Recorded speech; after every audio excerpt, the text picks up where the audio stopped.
어서 오세요. 긴장되실 수도 있지만 오늘은 부담 갖지 마시고 그냥 편하게 이야기 나누면 좋겠습니다. 이름을 여쭤봐도 될까요? 네, 저는 정민호라고 합니다. 올해 56이고요. 사실 이런 곳에 나와 제 얘기를 털어놓는 게 쉽지는 않았습니다. 제 성격이 워낙 참고 넘어가는 편이라 평생 제 속 이야기를 해본 적이 별로 없거든요. 민호 씨는 참는 편이라고 하셨네요. 언제부터 그런 성향이 자리 잡은 걸까요? 글쎄요. 아버지가 워낙 엄하셨습니다. 목수 일을 하셨는데 집에선 말수가 거의 없으셨죠. 화나면 무섭게 화를 내셨고요. 어머니는 반대로 억척스럽게 장사를 하시며 늘 참고 사셨습니다. 그런 부모님 밑에서 자라다 보니 저도 뭔가 마음에 쌓이는 게 있어도 그냥 속으로 삼키는 게 습관이 됐습니다. 그러다 보면 속은 계속 답답해지셨을 것 같네요. 네. 제 속은 늘 복잡했지만 밖으로는 웃는 얼굴을 보였습니다. 그래서인지 사람들에게는 성실하다, 성격 온화하다 이런 소리를 듣곤 했습니다. 저도 나름 열심히 살았다고 생각합니다. 인테리어 시공업을 20년 넘게 해왔는데 먹고 사는데 큰 어려움은 없었으니까요. 가정 이야기도 들려주실 수 있을까요? 제 아내는 박미정이라고 합니다. 저보다 2살 어리고요. 성격이 무뚝뚝해서 겉으로는 표현을 잘 안 하지만 늘 저를 챙겨주는 사람입니다. 도시락도 챙겨주고 옷이 해지면 몰래 꿰매놓고요. 결혼한 지 벌써 25해가 넘었네요. 아이 둘을 키우며 여기까지 왔습니다. 오랜 시간 함께 하셨군요. 그런데 오늘 이렇게 찾아오신 건 그 긴 세월 속에서 무언가 흔들린 게 있었기 때문 아닐까요? 그렇습니다. 사실 우리 부부는 몇 년 전부터 사소한 걸로 자주 부딪혔습니다.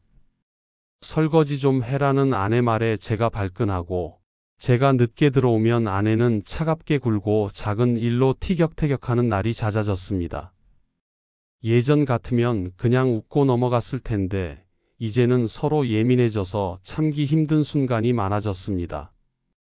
오랜 부부가 흔히 겪는 문제이기도 합니다. 하지만 민호 씨는 그 이상의 무언가를 말씀하시려는 것 같네요. 맞습니다. 제게는 오랜 친구가 있습니다. 오태수라고 저와 동갑인데 부동산 일을 하면서 제법 돈을 벌었습니다. 언제 봐도 번듯한 차를 끌고 다니고 옷차림도 젊게 하고요. 그런데 늘 자랑하는 게 하나 있습니다. 자기보다 20살 어린 아내, 유나 말이죠. 젊은 아내라 듣는 민호 씨 입장에선 어떤 기분이 드셨나요? 솔직히 부러웠습니다. 저는 집에서 늘 무뚝뚝한 아내와 말다툼만 하는데 태수는 젊고 화려한 아내와 사는 것처럼 보였으니까요. 태수의 집들이에 갔을 때 처음 유나를 봤습니다. 요가 강사라는데 탄탄한 몸매에다 분위기 자체가 달랐습니다. 문제는 유나가 저한테 유난히 다정하게 굴었다는 겁니다. 제 팔뚝을 만지며 운동 얘기를 하고 수영을 배우고 싶다고 웃으면서 말하는데 제 가슴이 괜히 두근거리더군요. 그 순간부터 무언가 달라진 걸까요? 네. 아내는 곁에서 눈치를 챘습니다. 집에 돌아오는 길에 그 여인 너무 이상하지 않아? 남편 친구한테 왜 저래? 라고 묻더군요.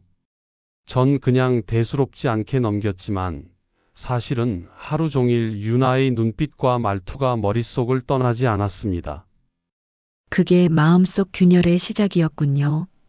그렇습니다. 평생 참고 살아온 제가 처음으로 넘지 말아야 할 선 앞에 서 있다는 걸 느꼈습니다. 그런데 그 순간의 떨림이 이상하게 잊히지 않더군요. 아내와의 갈등이 쌓여 있던 터라 더 쉽게 흔들린 것 같습니다. 지금 말씀을 들으니 민호 씨 인생 전체가 보이는 것 같습니다. 억눌러온 감정, 오랜 시간 이어진 무심한 부부 생활, 그리고 친구와의 비교 속에서 흔들린 자존심까지요. 네, 맞습니다. 저는 늘 참는 걸 미덕이라 생각했지만 그게 결국 제 마음을 허약하게 만든 게 아닌가 싶습니다. 이제는 그 참았던 것들이 한꺼번에 터져버릴 것 같은 두려움이 듭니다. 민호 씨, 앞으로 하시려는 이야기가 그 두려움과 관련된 건가요? 네. 아직 입 밖으로 다 꺼내진 못했지만 곧 말씀드리겠습니다. 제 인생을 송두리째 흔들어 놓은 일이니까요. 말씀해 주신 친구 태수 씨의 아내, 유나. 그때부터 민호 씨 마음이 흔들렸다고 하셨죠. 그 후 이야기를 들려주시겠어요? 네, 솔직히 말씀드리면 그날 집들이 이후로 유나가 머릿속에서 떠나지 않았습니다. 평소 같으면 하루 이틀 생각하다 잊혀졌을 텐데 이상하게 그녀의 눈빛과 말투가 계속 남았어요. 아내와 말다툼할 때마다 유나의 웃음소리가 겹쳐 들리기도 했습니다. 그때 아내와의 갈등은 여전히 이어지고 있었나요? 네. 별것 아닌 걸로 계속 싸웠습니다. 퇴근해서 늦게 들어오면 왜 연락도 안 하냐, 술만 마시면 재미있냐 같은 말이 이어졌습니다. 사실 저는 집에 들어가기 전에 맥주 한 잔 걸치는 게 버릇처럼 됐는데 그 시간만큼이라도 현실을 잊고 싶어서였거든요. 그런데 아내는 그걸 못 견뎌 했습니다. 결국 집은 더 답답한 공간이 돼버렸죠. 그래서 결국 가을이 다가오던 어느 날, 제가 태수에게 부부 동반 여행을 제안했습니다. 명분은 단풍 구경이었지만, 제 속마음은 유나와 더 가까워질 기회였던 거죠. 민호 씨, 그건 사실상 위험한 선택이었습니다. 아내와의 문제를 해결하기보다 더 큰 문제를 만들 가능성이 있었으니까요. 네, 알고 있었습니다. 그런데 그때는 이미 이성보다 감정이 앞섰습니다. 설악산 근처 펜션을 예약했고 방이 2개 있는 구조였죠. 아내 미정이는 내키지 않아 했지만 결국 따라왔습니다. 태수는 늘 그렇듯 술을 퍼마셨고 밤이 깊어지자 먼저 방으로 들어가 골아떨어졌습니다. 아내는 거실 소파에서 불편하게 잠들어 있었고요.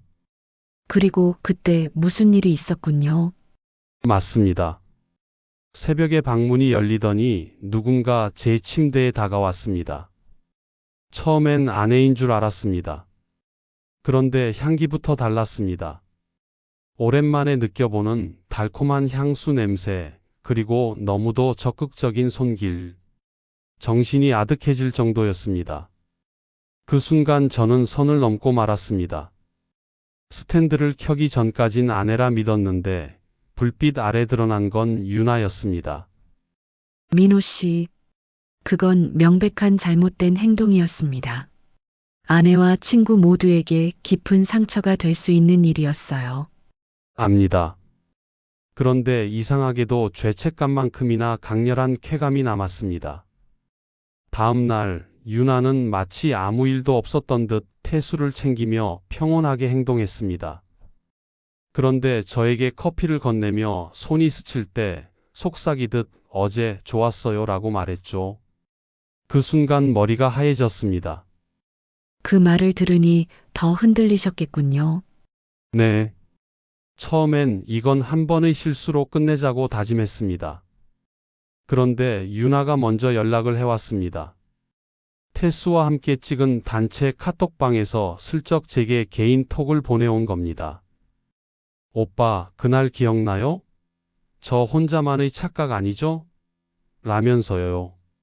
저는 한참을 망설이다 결국 답장을 하고 말았습니다. 그때 이미 제 이성은 무너져 있었던 겁니다. 그 뒤로는 어떻게 됐나요? 출장 핑계를 대고 유나를 따로 만났습니다. 모텔에서 다시 만났는데 그때부터는 서로 더 적극적이었습니다. 아내는 제가 출장을 자주 간다고만 생각했지 의심은 안 했습니다. 그렇게 몇 번을 만나다 보니 점점 빠져나올 수 없는 늪에 들어간 느낌이었습니다. 마음 한쪽에서는 죄책감도 있었겠죠? 물론이죠. 집에 돌아오면 아내가 차려놓은 도시락이나 수선해 놓은 옷을 볼 때마다 가슴이 저렸습니다. 하지만 동시에 유나와의 만남은 현실을 잊게 해주는 탈출구 같았습니다. 둘 다 힘들고 갈등이 많다 보니 서로에게 기대고 말았던 겁니다. 하지만 민호 씨 숨겨진 관계는 오래 갈 수 없습니다. 비밀은 언젠가 드러날 수 있고 그때 상처는 상상 이상일 수 있어요. 맞습니다. 사실 최근에 더 충격적인 일이 생겼습니다. 유나가 저에게 혹시 아이가 생긴 것 같다고 말했어요. 처음엔 농담인 줄 알았습니다. 그런데 그녀 표정은 진지했습니다. 테스와는 오랫동안 관계가 거의 없었다고 하더군요. 순간 숨이 멎는 것 같았습니다. 그건 정말 무거운 문제입니다. 네, 제 아이일 가능성이 높다는 겁니다. 아직 확실하지는 않지만 만약 사실이라면 제 인생은 완전히 무너질 겁니다. 아내, 아이들, 친구 모두를 배신한 꼴이 되니까요. 그래서 지금 이 자리까지 오신 거군요. 맞습니다. 이제는 도저히 혼자 감당할 수 없어서요. 어떻게 해야 할지, 숨길 수 있을지, 아니면 모든 걸 털어놔야 할지 제 마음이 산산조각 난 것 같습니다. 민호 씨, 아직 결론을 내릴 필요는 없습니다. 다만 분명한 건 이 문제를 덮기만 해선 절대 해결되지 않는다는 겁니다. 지금부터는 어떻게 살아가고 싶은지, 무엇을 지키고 싶은지를 스스로 정해야 할 시점일지도 모릅니다. 내 더는 도망칠 수 없다는 건 저도 알고 있습니다. 이제 말씀드릴 건 제가 어떤 선택을 할지 고민하며 벌어진 일들입니다. 아까 말씀하신 대로 유나 씨가 임신했다고 했을 때 충격이 크셨겠어요. 그 후에 어떻게 하셨나요? 네, 정말 세상이 무너지는 줄 알았습니다. 처음엔 농담 같았어요. 설마? 했는데 그녀 표정이 너무 진지했습니다. 민호 오빠, 나 정말 몸이 이상해. 병원 가봐야 할 것 같아. 그 말이 귀에서 떠나지 않았습니다. 혹시 병원에 같이 가셨나요? 그럴 용기가 없었습니다. 만약 제가 따라가면 그 순간부터 제 책임이 확정되는 거잖아요. 그래서 혼자 다녀오라 했습니다. 그런데 그 며칠 동안은 밥도 못 먹고 일도 손에 안 잡혔습니다. 결국 유나가 결과지를 보내왔어요. 초음파 사진이랑 함께요. 확실해졌군요. 네. 그런데 더 무서운 건 유나가 태수. 오빠랑은 요즘 전혀 관계가 없으니 거의 100% 민호 오빠 아이일 거다라고 단정 지은 겁니다. 순간 숨이 막혀왔습니다. 그때 민호 씨 마음속엔 어떤 생각이 제일 먼저 떠올랐나요? 도망치고 싶었습니다. 이 모든 게 악몽이길 바랐어요. 하지만 그럴 수 없다는 것도 잘 알고 있었습니다. 제 아이일 가능성이 크니 책임을 피할 수 없잖아요. 그런데 동시에 집에 돌아오면 미정이가 차려준 밥상이 있고 다 큰 아들이 아빠, 이번 주말에 등산 갈래요? 하고 웃으며 묻는 모습이 있었습니다. 그 순간마다 가슴이 찢어졌습니다. 양쪽 세상을 동시에 붙잡으려다 더 괴로우셨겠군요. 맞습니다. 유나는 날마다 연락을 해왔습니다. 이 아이 어떻게 할 거냐? 나 혼자 키울 수 없다. 당신 책임져라. 문자와 전화가 끊이지 않았습니다. 태수는 사업이 기울기 시작해서 신경이 온통 거기에 가 있었고요. 오히려 그게 더 무서웠습니다. 태수가 만약 알게 되면 전 정말 끝장이니까요. 해결책을 찾으려 애쓰셨을 것 같습니다. 네. 어떻게든 돈으로 정리할 수 있을까 생각했습니다. 유나에게 조심스럽게 물어봤어요. 혹시 병원에서 방법을 찾을 순 없을까? 그랬더니 유나가 바로 화를 내더군요. 오빠, 그럼 내가 평생 죄책감 안고 살라는 거예요? 난 이제 오빠밖에 없다니까. 그 말을 들으니 더는 입도 못 댔습니다. 쉬운 길은 없었던 거군요. 네. 결국 저는 아내에게 의심받지 않으려 더 애쓰는 척 했습니다. 주말마다 일부러 마트에 같이 가고 아내 생일에는 꽃도 사다 주고요. 그런데 문제는 그럴수록 유나와의 관계는 더 깊어졌다는 겁니다. 당신만 믿는다는 그녀의 집착이 점점 무겁게 다가왔어요. 이중 생활을 이어가는 게 거의 불가능해지는 지점에 온 거군요. 맞습니다. 하루는 유나가 울면서 말했어요. 혹시 나 혼자 지방으로 내려가야 할까봐. 하지만 그러면 태수 오빠는 의심하겠지? 오빠, 나 어떻게 해야 해요? 저는 아무 대답도 못했습니다. 그날 밤 집에 들어오니 미정이가 제 작업복 소매를 꿰매 놓은 걸 보고 눈물이 나더군요. 너무 당연하게 제 곁을 지켜온 아내인데 저는 다른 여자를 품고 그 아이까지 갖게 만들었으니 그 죄책감과 두려움이 민호 씨를 점점 옥죄었겠어요. 네. 밤마다 잠이 안 왔습니다. 유나의 전화가 오면 혹시 아내가 볼까봐 심장이 터질 것 같았고요. 그래서 예전에 쓰던 공기계에 유심을 따로 끼워서 몰래 연락했습니다. 그만큼 불안했습니다. 그 상황에서 민호 씨가 내린 결심은 무엇이었나요? 처음으로 정리해야 한다는 생각을 했습니다. 이대로 가다간 제 삶이 모두 무너질 것 같았으니까요. 하지만 막상 유나에게 이제 그만하자고 말하려니 입이 떨어지지 않았습니다. 그녀 뱃속에 있을지도 모르는 아이가 제 아이일 수 있는데 어떻게 쉽게 잘라낼 수 있겠습니까? 네. 아주 무겁고 복잡한 문제죠. 그렇습니다. 그러다 며칠 전 유나가 또 전화를 했습니다. 오빠, 나 이제 더는 못 참겠어. 태수 오빠한테 다 말할까봐. 순간 머리가 하얘졌습니다. 그날 밤 아내와 함께 밥을 먹는데 젓가락이 손에서 자꾸 떨리더군요. 아내는 그냥 피곤한 줄 알고 빨리 쉬라고 했지만 제 속은 이미 폭풍이었습니다. 그럼 지금 이 자리에 오신 건 정말 더는 혼자 버티기 힘들어서겠군요. 네. 솔직히 말씀드리면 저는 이제 끝이라고 생각합니다. 유나는 임신을 이유로 절대 저를 놓아주지 않을 겁니다. 아내에게 사실을 털어놓자니 가정이 산산조각 날 게 뻔하고 숨기자니 언젠가 반드시 들통이 날 것 같고요.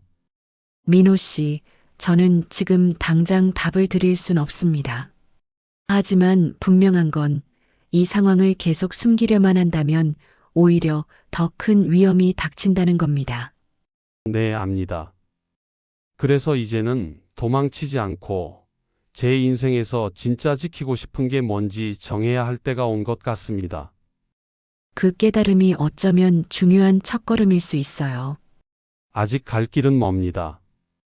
하지만 적어도 이제는 도망치지 않겠습니다. 이제 가서 말을 해야 할 것 같아요. 민호 씨 오랜만에 뵙네요. 예전 상담 때 유나 씨의 임신 문제와 집착이 민호 씨를 끝까지 몰아붙였고 그 와중에 정리해야 한다는 생각을 처음 하셨다고 했죠. 그 뒤로는 어떤 변화가 있었나요? 네, 그날 이후로 정말 두렵고 힘들었지만 마음속으로는 더 이상 이 관계를 끌고 갈 수 없다는 걸 인정했습니다. 그래서 유나에게 조심스럽게 말했습니다. 유나야, 우리 이렇게 가면 다 같이 망가진다. 여기서 그만하자. 처음엔 눈물만 흘리더니 결국 소리치며 전화를 끊어버렸습니다. 쉽지 않은 순간이셨을 겁니다. 그 뒤로는 연락이 왔나요? 계속 왔습니다. 울다가, 화내다가, 협박하다가 감정이 요동쳤습니다. 하지만 그때마다 제 마음속에서 아내 미정이가 떠올랐습니다. 무뚝뚝하지만 늘 저를 챙겨주던 그 사람. 제가 술에 취해 들어오면 잔소리도 했지만 다음 날 아침엔 해장국을 끓여주던 사람. 그 모습들이 자꾸 겹쳐지면서 이제는 유나가 아니라 아내에게 돌아가야 한다는 확신이 들었습니다. 그 확신이 민호 씨를 움직이게 했군요. 네. 그래서 아내에게 조금씩 태도를 바꾸려고 했습니다. 퇴근 후 일부러 늦지 않게 들어가고 아내와 같이 저녁을 먹으려 노력했습니다. 오늘 하루 어땠어? 라고 물어본 것도 정말 오랜만이었습니다. 아내는 처음엔 어색하다는 듯 대답을 피했지만 점차 대화를 이어가 주었습니다. 작은 변화였지만 저한테는 큰 희망이었죠. 그 작은 대화가 회복의 시작이 된 거네요. 맞습니다. 주말에는 같이 마트를 가자고 했습니다. 늘 귀찮다던 아내가 의외로 기뻐하는 표정이더군요. 카트를 밀면서 우리 언제 이렇게 같이 장 본 게 있었냐는 말을 듣는데 가슴이 뭉클했습니다. 단순한 장보기였는데 잊고 있던 부부의 시간을 되찾는 느낌이었어요. 민호 씨 마음속 죄책감이 커서 그렇지 아내분은 여전히 남편을 기다리고 있었던 것 같네요. 네. 그 사실을 새삼 깨달았습니다. 제가 무심하다고만 여겼는데 사실은 표현이 서툴렀던 거죠. 어느 날은 제가 먼저 꽃을 사갔습니다. 큰 건 아니고 슈퍼에서 파는 카네이션 한 다발이었는데 아내가 한참을 말없이 바라보다가 이런 건 처음이네라고 말하더군요. 그 순간 정말 눈물이 날 뻔했습니다. 그 말씀 속에 아내분의 서운함과 동시에 기쁨이 담겨 있었던 것 같군요. 네. 그날 밤 저는 조심스레 말했습니다. 여보, 미안해. 그동안 너무 소홀했지? 앞으로는 다를 거야. 아내가 아무 말 없이 고개만 끄덕였는데 그 고개 끄덕임이 제게는 세상의 어떤 말보다 큰 위로였습니다. 결국 민호 씨가 내린 결심이 작은 행동으로 드러나면서 아내와의 관계가 조금씩 회복되기 시작한 거네요. 그렇습니다. 물론 유나 문제는 아직 제 발목을 잡고 있습니다. 하지만 적어도 제 마음은 분명해졌습니다. 저는 제 아내, 제 가정을 지키고 싶습니다. 중요한 깨달음을 얻으셨네요. 다시 돌아가고 싶은 곳이 어딘지 확실히 아신 겁니다. 네. 이제는 도망치지 않겠습니다. 아내에게 더 다가가고 아이들에게도 더 좋은 아버지가 되려고 합니다. 작은 변화들이 쌓이다 보면 언젠가는 이 어두운 그림자도 조금은 옅어지지 않을까 싶습니다. 민호 씨, 오늘 말씀 속에서 분명히 느껴집니다. 여전히 죄책감과 두려움은 남아있지만 동시에 희망도 움트고 있다는 것을요. 그 희망을 잃지 않는다면 앞으로의 길에서 분명 더 나은 선택을 하실 수 있을 겁니다. 감사합니다. 제 이야기를 이렇게 들어주셔서요. 저는 아직도 흔들리지만 적어도 이제는 제가 어디로 가야 하는지는 알겠습니다.